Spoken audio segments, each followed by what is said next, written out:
Hi folks, I've put out a request on Facebook, on one of the Australian Facebook pages for amateur radio, and what I've asked is that people come down to 3.515 and listen out for me transmitting on this little 2-transistor QRPP transmitter. It's got a ceramic resonator in it, a little bit of frequency agility, not a lot, and the frequency I'm going to be transmitting on is 3.515 kilohertz, and we'll see how it goes. I have had a very quick chat to Peter Parker on another night, and we managed to connect via online SDR radios. So it was still getting an appreciable distance, but what I'm really wanting to do is have a proper QSO receiving at this location, and we're going to go higher tech with the receiver. It's Airspy SDR Discovery receiver, and so we'll see how we go with that. And eventually what I'd like to do is via everything homebrew, so the Morse key, there's a video on my channel about how this was made. It's made from Bunnings parts, and the chocolate box receiver, which unfortunately the speaker's out of it at the moment because we are having an audio amplifier issue, which shortly will be resolved. I managed to smoke the audio amplifier on it because I think it's supposed to have 9 volts on it, and I thought it might get away with having 13 volts on it. Didn't like it very much, so we need to repair that. But eventually the challenge will be to have a QSO completely homebrew. There's still issues with all of this gear, but we learn by doing, and we learn by seeing what the deficiencies are and trying to rectify them. So we've slowly improved the situation here. We've gone from a trapped shorter antenna to a much higher antenna, which is performing a lot better, and slowly we will get there. Let's get on with it and see how the experiment unfolds. 5 hours later. Well, how did the experiment go? At first, I thought it was a complete failure.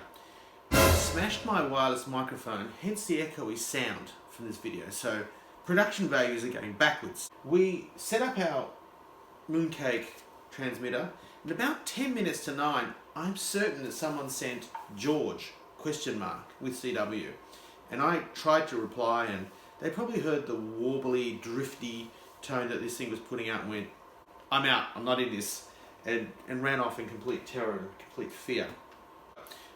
I was thinking that this was a complete failure, and like all things that have happened with this transmitter, I have talked to the guru of QRP, Peter Parker, on this via an SDR online radio.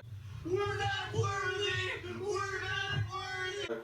What I did was, I did tune into some of the online SDRs thinking maybe someone will hear me there, and I thought I heard VK3YE, but I thought, no, it's got to be a hallucination.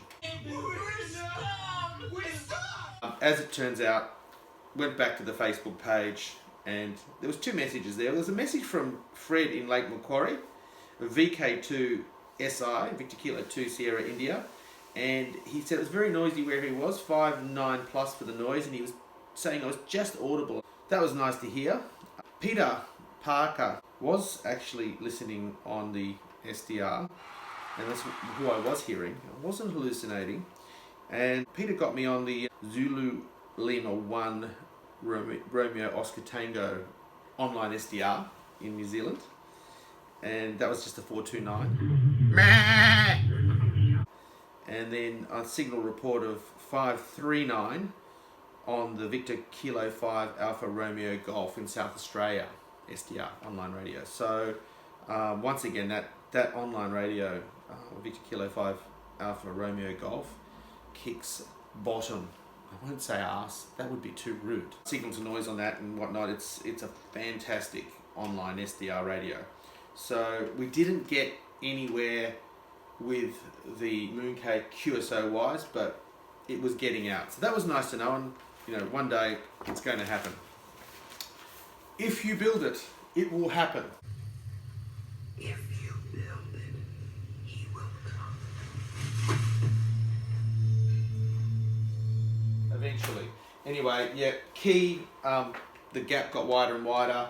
Had to change keys mid-QSO or mid-attempted QSO. I jumped back on the Oz QRP. This is the 40 meter one, but I was on the, I'll turn that down. It's very noisy. I was on the 80 meter version of this, and the other night I worked the Northern Tasmania Amateur Radio Club net, and the net controller was getting me, everyone else was having a little bit of trouble getting me, but the net controller was getting me 5 and 9. He was running a huge double ZEP in Tasmania, Northern Tasmania near Launceston, and he was getting me 5 and 9 with a double sideband signal that was 4 watts. Well, that's, you know, a little over 4 watts. It's just over 2 watts a sideband, and he was getting me fine.